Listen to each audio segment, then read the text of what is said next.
دوستان عزیز، دوام نمایشگاه گویه من این بینید دورهای قدیم با آدم ها چخیل از لای از غشت خانه‌های می ساختند. هر یک عصر هر یک دوره خودش هست. من که حاضر بینید همه جا تکنیکا خانه‌های بلند قبط، لیکن آدم ها چخیلی که 4 عنصر هست. از روی 4 عنصر از خاک من همین جای زندگی آدم ها خاک، آب، آتش، باد، من همون 4 عنصری که همه جا این گپ میرد همین است. من آستا آستا من این طرف حرکت بینید دیگه خیلی ساخته شده است بناهاشو. این شهر یکی از شهرهای قدیمترینی گوییم ایران، شهر کرمان. من همین خیلی دیوالا نه کوچه در طرف نشسته حجی میموندن.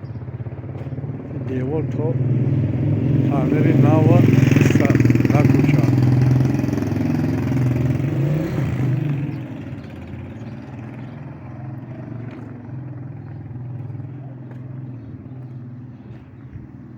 من این درخت ما از چند نفر پرسیدم، نمیدانند برای چی است، که خصوصیتی طبابتی دارد.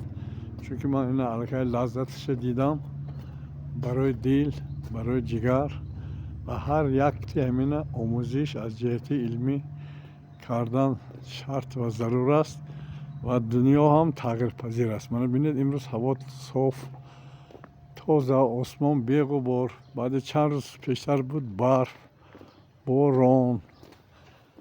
همین طبیعت خودش اداره میکند. آدم ها باید دل نیتی صاف داشته باشند. جمعیت آباد کرده توانان همون کشور آباد میشه. سلامت باشید.